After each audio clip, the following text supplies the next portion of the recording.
Salmo 11. En Jehová he confiado. ¿Cómo decís a mi alma que escape al monte cual ave? Porque he aquí los malos tienden el arco y disponen sus saetas sobre la cuerda para asaetear en oculto a los rectos de corazón. Si fueren destruidos los fundamentos, ¿qué ha de hacer el justo? Jehová está en su santo templo. Jehová tiene en el cielo su trono. Sus ojos ven, sus párpados examinan a los hijos de los hombres. Jehová prueba al justo, pero al malo y al que ama la violencia, su alma los aborrece. Sobre los malos hará llover calamidades. Fuego, azufre y viento abrasador será la porción del cáliz de ellos. Porque Jehová es justo y ama la justicia, el hombre recto mirará su rostro. Bien, en esta noche vamos a ver que el fundamento de Dios permanece firme en un mundo de pecado. Aquí en el subtítulo, donde dice al músico principal, Salmo de David, eso es parte del versículo 1 en la Biblia hebrea. Y dice el versículo 1, en Jehová he confiado. ¿Cómo decís a mi alma que escape al monte cual ave? En primer lugar, David, en medio de una gran persecución a través del rey Saúl, que está ciegamente odiándolo y está lleno de envidia hacia David porque David ha sido ungido para ser rey. El profeta Samuel le dijo a Saúl que él ha sido hallado falto y que Dios lo va a sacar del trono de Israel porque Dios quiere en Israel a un varón conforme a su corazón. Y Saúl, enceguecido por su odio y por su envidia contra David, lo persigue a muerte. Y en medio de esta persecución, David dice, Señor, en ti he confiado.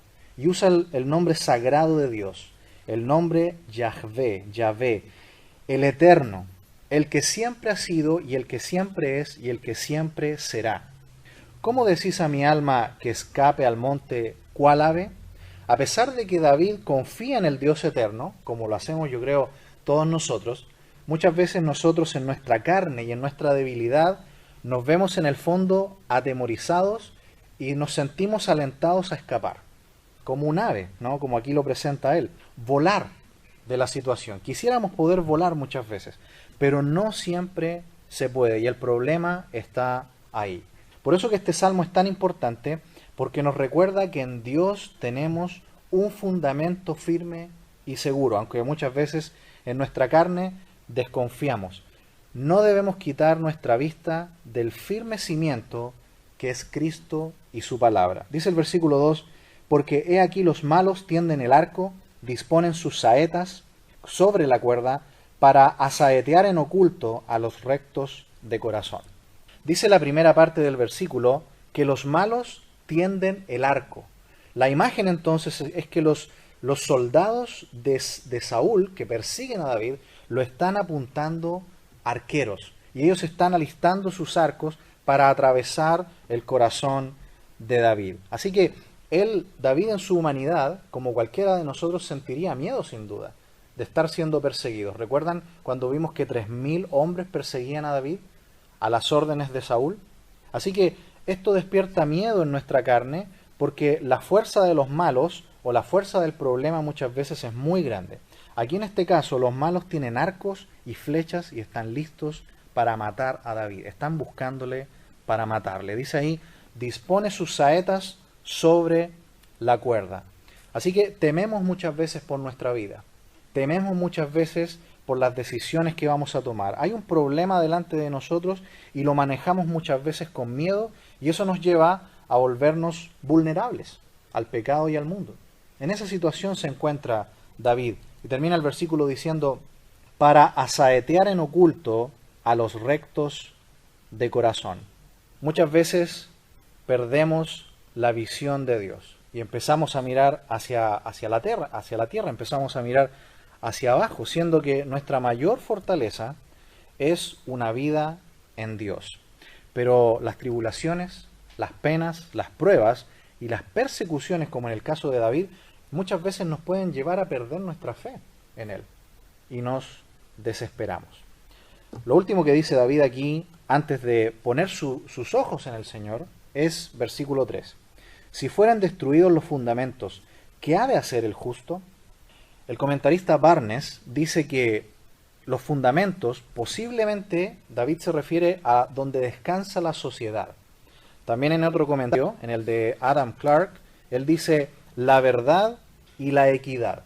Y así uno puede ver muchos comentarios donde el término fundamentos, en el fondo, sí se complementan estas ideas, porque es el sentido del orden y de la ley.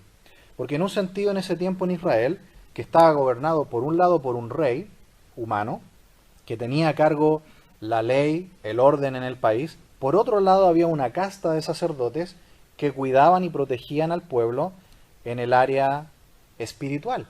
Pero ¿qué está pasando en el tiempo en que David escribe este Salmo 11? Mire conmigo 1 Samuel, capítulo 22, para entender lo que pasó y por qué David dice si fueren destruidos los fundamentos. 1 Samuel, capítulo 22, vamos a leer versículos 17 al 19, 3 versículos. Dice, entonces dijo el rey a la gente de su guardia que estaba alrededor de él, volveos y matad ¿a quiénes? A los sacerdotes de Jehová, porque también la mano de ellos está con David, pues sabiendo ellos que huía, no me lo descubrieron, pero los siervos del rey no quisieron extender sus manos para matar a los sacerdotes de Jehová. Entonces dijo el rey a Doeg, vuelve tú y arremete contra los sacerdotes, y se volvió Doeg el edomita y acometió a los sacerdotes, y mató en aquel día, ¿a cuántos sacerdotes? A 85 varones que vestían efod de lino. Y a Nob, ciudad de los sacerdotes, hirió a filo de espada, así a hombres como a mujeres, niños hasta los de pecho, bueyes, asnos y ovejas, todo lo hirió a filo de espada.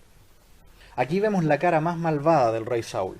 Con tal de atrapar a David, él ajusticiaba incluso a aquellos que protegían a David. El sacerdocio del pueblo de Israel estaba del lado de Dios, y por lo tanto también estaban del lado de David. Y cuando pudieron proteger a David lo hicieron. Cuando Saúl se dio cuenta, los mandó a matar. Así que en plena persecución de Saúl contra David, Saúl, enceguecido por su rabia, su odio y envidia hacia él, mató a 85 sacerdotes y prácticamente destruyó entera una ciudad de los sacerdotes. Es decir, el rey que aquí debiera representar el orden y la ley, está matando a los que enseñan y preservan la ley y el orden de Dios. Así que aquí, ¿qué tenemos? Tenemos un rey corrompido y tenemos también a este rey corrompido masacrando a los sacerdotes de Dios. En medio de esta maldad, David se pregunta, ¿qué puedo hacer? Si el representante del orden y la ley, que es el rey, me persigue a muerte y además ya ha dado a muerte a los que administran la palabra de Dios y la adoración. Así que obviamente David está en serios problemas, Por eso que su pregunta es, ¿qué ha de hacer el justo? El justo es aquel que se somete a la justicia de Dios. El justo son los hijos de Dios. Y Dios, de alguna manera, permite, aún en este mundo, que hay un sistema donde podemos vivir hasta cierto punto libremente y predicar el Evangelio. Así también en aquel tiempo, en Israel vivían bajo el rey, dado por Dios, un sacerdocio dado por Dios, pero sacando ambos, o corrompiéndose ambos, ¿qué puede hacer el justo que quiere someterse a Dios? Así que el justo queda a merced del mundo. Aquí Dios ha dado su ley, una forma de hacer las cosas, su orden, y los justos debemos someternos a eso. La Biblia nos dice que debemos sujetarnos a los gobernantes con humildad y respeto. Y gracias a este orden que existe hoy, es que podemos vivir aquí en este mundo todavía, en una sociedad lo suficientemente libre para que podamos predicar el Evangelio. Pero en un mundo o sociedad sin estos fundamentos, la iglesia, por ejemplo, sería fácilmente aniquilada. Pero Dios nos preserva por su gracia en un delicado balance que nos permite estar en este mundo, que en el fondo nos odia, que si pudieran eliminarnos lo harían, y a pesar de eso, el Señor nos preserva en este mundo, al menos en esta parte del mundo. Pero sabemos que después del arrebatamiento de la iglesia, esto cambiará bruscamente. Dice Romanos capítulo 13, versículo 1, sométase toda persona a las autoridades superiores, porque no hay autoridad sino de parte de Dios, y las que hay por Dios han sido establecidas. De modo que quien se opone a la autoridad, a lo establecido por Dios resiste, y los que resisten acarrean condenación para sí mismos. Esa es nuestra responsabilidad como hijos de Dios en este mundo, respetar a las autoridades y también orar por ellas. Dice Pablo en 1 de Timoteo capítulo 2, versículo 1, exhorto ante todo a que se hagan rogativas, oraciones, peticiones y acciones de gracias por todos los hombres, por los reyes y por los que están en eminencia, para que vivamos quieta y reposadamente en toda piedad y honestidad, porque esto es bueno y agradable delante de Dios nuestro Salvador, el cual quiere que todos los hombres sean salvos y vengan al conocimiento de la verdad. Esa es nuestra realidad hoy. Podemos vivir con cierta tranquilidad en este mundo y predicar el Evangelio. Pero David en ese tiempo, los fundamentos, que era el sacerdocio, estaba siendo masacrado. El rey se había corrompido y lo buscaba para matarlo. En medio de esta calamidad y tribulación insoportable, David, en vez de seguir mirando a la tierra, mira al cielo. Versículo 4 del Salmo 11. Jehová está en su santo templo. Jehová tiene en el cielo su trono. Sus ojos ven, sus párpados examinan a los hijos de los hombres. Así que después de todos estos pensamientos negativos, de los versículos 1 al 3, van a ser suprimidos cuando él piense en Dios correctamente y ponga su mirada en Dios a partir del versículo 4, en donde está este fundamento firme. Dios es el fundamento firme. Dice, Jehová, ¿dónde está sentado?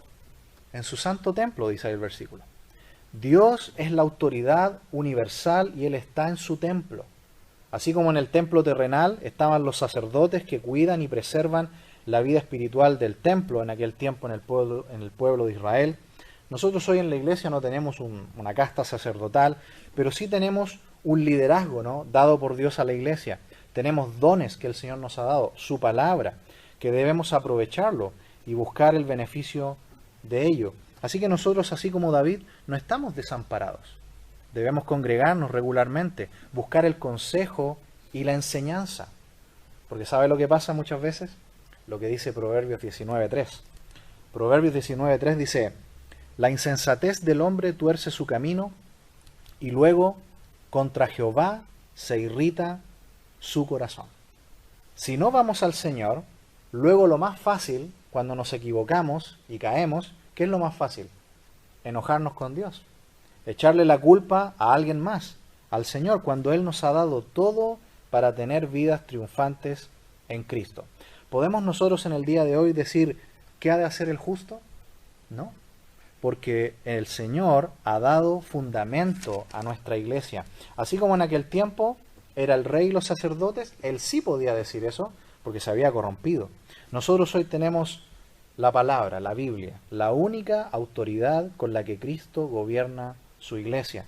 Tenemos al Espíritu Santo, que nos explica la Biblia y la aplica también a nuestras vidas. El Padre y el Hijo sostienen nuestra salvación.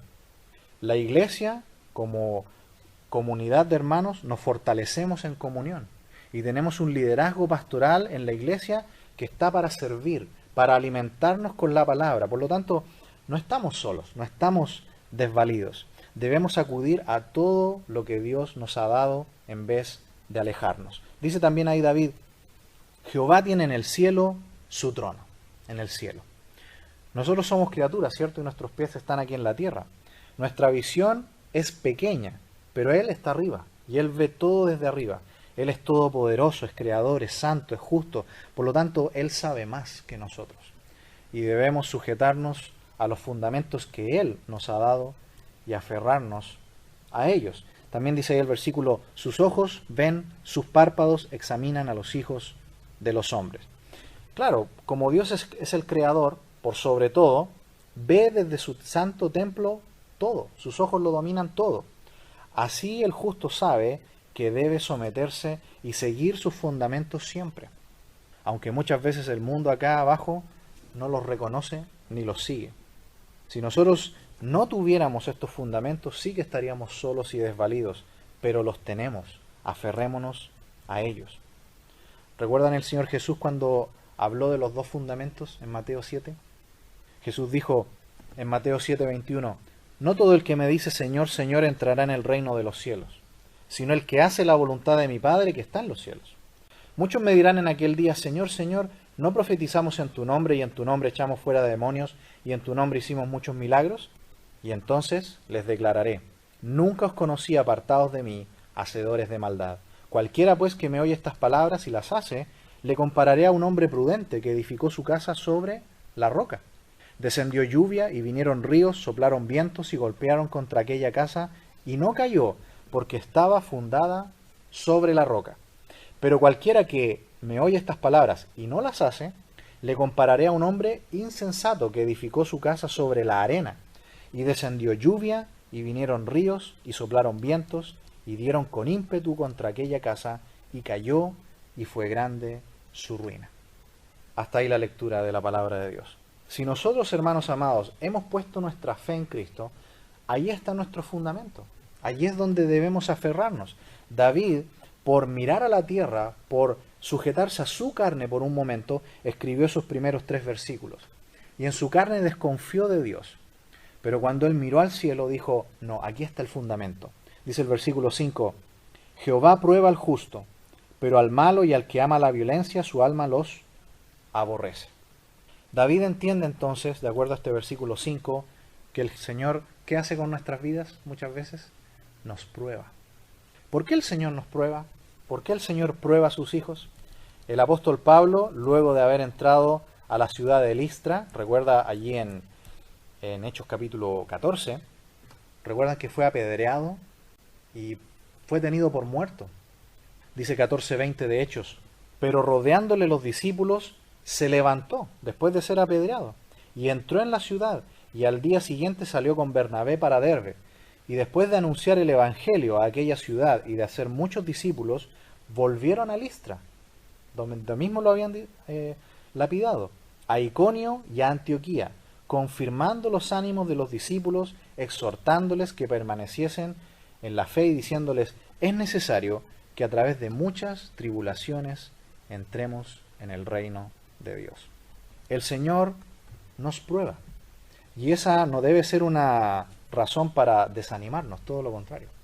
Es una razón para gozarnos, porque quiere decir que Él está probando nuestra fe. En el Nuevo Testamento tenemos una palabra que es la palabra peirasmos. Peirasmos. A veces se traduce prueba y a veces se traduce tentación. Y aquí hay una cosa muy importante que espero podamos aprender en el día de hoy.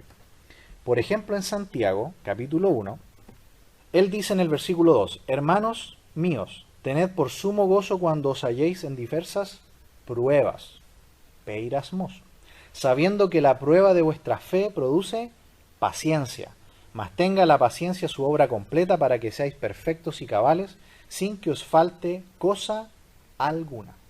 Ahí la palabra prueba, Dios la aplica a nuestras vidas para hacer ¿qué cosa? Para fortalecer ¿qué cosa? Nuestra fe. Dios cuando nos prueba es para fortalecer y probar nuestra fe. No es Satanás el que nos prueba, no es Satanás el que nos tienta, es nuestro propio corazón, nuestro cuerpo y nuestros propios sentidos. En otra ocasión también Pablo en 1 Corintios capítulo 10, versículo 13 dice, no os ha venido ninguna peirasmos, nuestra Biblia lo traduce tentación, que no sea humana, pero fiel es Dios que no os dejará ser tentados más de lo que podáis resistir, sino que dará también juntamente con la tentación la salida para que podáis soportar. Yo hubiera preferido que se hubiera traducido prueba, porque es la misma palabra griega de Santiago. Habría sido así. No os ha sobrevenido ninguna prueba que no sea humana, pero fiel es Dios que no os dejará ser probados más de lo que podáis resistir, sino que dará también juntamente con la prueba la salida para que podáis soportar. Por lo tanto, la palabra peirasmos, que a veces es tentación incluso, a veces es prueba, lo podemos dejar muy claro en Santiago capítulo 4. En Santiago capítulo 4, él explica que Dios nunca nos va a tentar, en el sentido de ponernos camino hacia el pecado. Eso es tentación, colocar a alguien en camino hacia el pecado.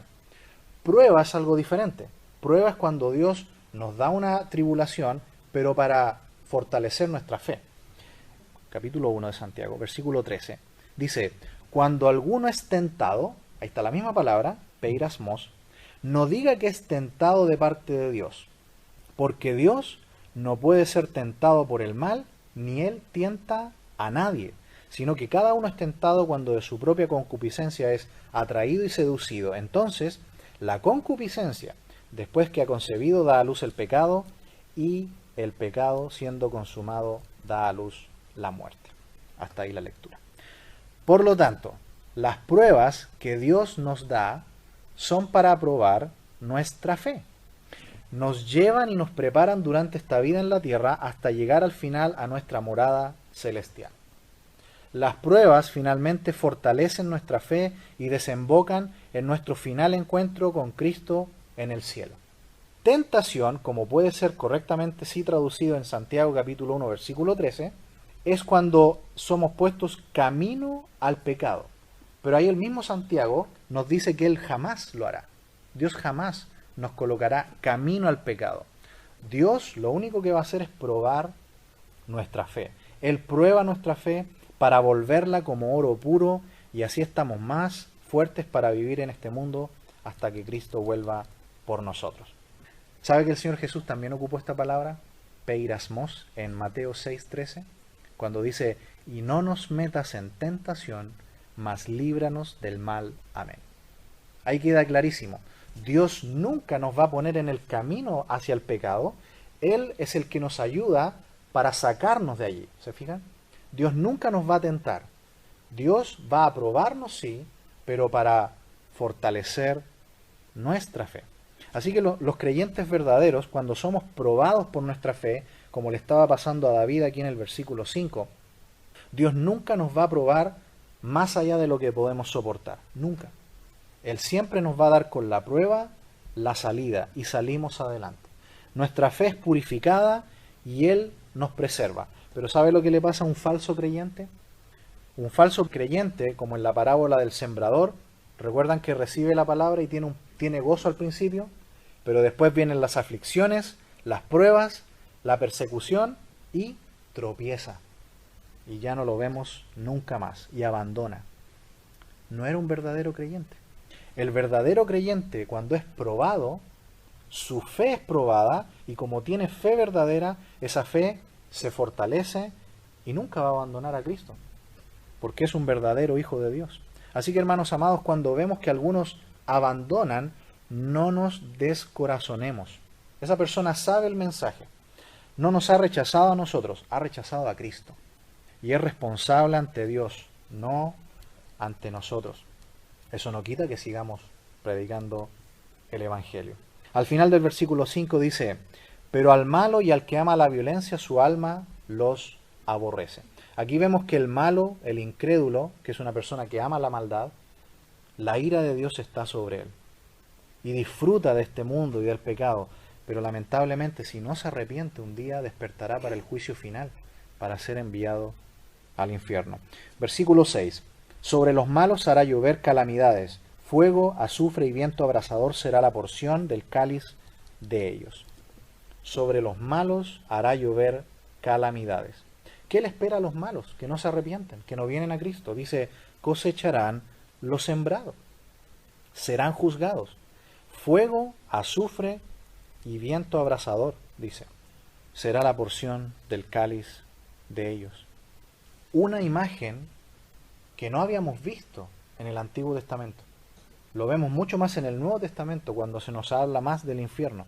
Pero aquí tenemos una descripción bastante exacta de lo que es el lago de fuego, donde irán las personas eternamente que hayan rechazado a Cristo. El lago de fuego que arde con fuego y azufre. Termina el versículo 7 diciendo, porque Jehová es justo y ama la justicia. El hombre recto mirará su rostro. Dice, porque Jehová es justo y ama la justicia. En su amor por la justicia, Dios ha dado fundamentos para que podamos vivir y hallar la vida eterna, pero condenación a los que rechazan. El infierno, pregunta, ¿Dios creó el infierno para el hombre? ¿Para los que rechazaron el mensaje? El Señor Jesucristo en Mateo explica para quién fue creado el infierno. Mateo 25:41 dice, apartaos de mí, malditos, al fuego eterno, preparado ¿para quién? Para el diablo y sus ángeles. Dios no creó el infierno para los seres humanos que iban a rechazar a Cristo. Él creó el infierno para enviar a Satanás y a sus ángeles que habían caído. Para ellos creó el infierno. Por lo tanto, no fue para el hombre que rechacen a Cristo. El infierno es una demostración eterna de la justicia de Dios. Dios quiere salvar al hombre. En Juan capítulo 3, versículo 17, el Señor Jesús dice: porque no envió Dios a su Hijo al mundo para condenar al mundo, sino para que el mundo sea salvo por él. Versículo 36, el que cree en el Hijo tiene la vida, pero el que rehúsa creer en el Hijo no verá la vida, sino que la ira de Dios está sobre él. La voluntad de Dios por el hombre es salvífica. Él no creó el infierno para el ser humano, creó el infierno para Satanás y sus ángeles. Pero los que le rechacen y no crean en él irán a este lugar que fue descrito allí en el versículo 6. Pero el hombre recto mirará su rostro. ¿Quiénes verán cara a cara al Señor en el cielo? Solo los hijos de Dios, los justos, por la obra de Cristo en la cruz. Los únicos que vamos a disfrutar de la dulce mirada del Salvador seremos aquellos que hemos puesto nuestra fe en el nombre del Hijo de Dios, porque Jesús significa Jehová salva. Hemos visto, hermanos amados, en esta noche, en este Salmo 11, que el fundamento de Dios permanece firme en un mundo de pecado. Cuando estemos en medio de la tribulación máxima, como estaba David, en plena persecución a muerte por el rey Saúl, él, en vez de mirar la tierra y fijarse en la debilidad de su carne, miró al cielo y encontró el refugio del justo. El único fundamento que nosotros tenemos es la salvación que tenemos en Cristo. Y todo lo que podamos sufrir en este mundo hasta que Él vuelva por nosotros son parte de la prueba que Él ha hecho sobre nuestra fe. Que nuestra fe sea probada y cada vez sea purificada y salga del horno de la prueba como oro puro, para que nuestra vida sea una demostración de la gloria de Dios. Vamos a orar.